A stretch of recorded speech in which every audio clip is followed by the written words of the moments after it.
ბათუმის ილია ჭავჭავაძის სახელობის პროფესიული სახელმწიფო დრამატული თეატრის გასტროლი თურქეთში. დრამატული თეატრის შემოქმედებითი დასი ტრაპიზონის შავი ზღვის საერთაშორისო ფესტივალში მიიღებს მონაწილეობას. დარისპანის გასაჭირი, სწორედ ამ სპექტაკლის წარსდგება თეატრი უცხოელი მაყურებლის წინაშე.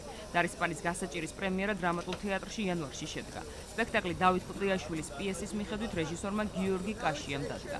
ფესტივალი 2000 წლიდან იმართება და მისი მიზანი შავი ზღვის რეგიონის ქვეყნებს შორის კულტურული დიალოგისა და თანამშრომლობის გაღრმავებაა. დრამატული თეატრის დასი ფესტივალზე აჭარის კულტურის სამინისტროს ინიციატივითა და მხარდაჭერით წარსდგება. ტრაპიზონის საერთაშორისო თეატრალურ ფესტივალზე მიიღებს ბათუმის დრამატული თეატრი მონაწილეობას და რა ვიცი ძალიან სასიამოვნო ემოცია ამ დილით.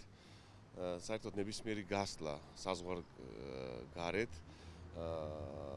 და წარმოაჩინო შენი კულტურა და წარდგე უცხოელ მაყურებლის წინაშე უზარმაზარ პასუხისმგებლობას წარმოადგენს და ძალიან დადებითი ემოციებით ვარ სიმართლე გითხრათ დატვირთული. პირადად ქალბატონ ელისოს ძალიან დიდი მხარდაჭერი და პატრონაჟით მოხდა ის, რომ ჩვენი თეატრი დღეს მიემგზავრება ტრაპიზონში ამ ფესტივალზე და რა ვიცი იმედია წარმატებით წარმოადგენთ ჩვენს თეატრს, ჩვენს ქალაქს და ჩვენს ქვეყანას. მნიშვნელოვანია მე ვფიქრობ საერთაშორისო გასტროლებზე მონაწილეობის მიღება ქართული თეატრებისთვის და წარმატებას უსურვებ ბათუმის თეატრს. ჩვენ წარვადგენთ დავით ყდიაშვილის დარისპანის გასაჭირს, რომელიც 14 იანვარს იყო ამ სპექტაკლის პრემიერა ბათუმის თეატრში და უსურვებ წარმატებებს დასს.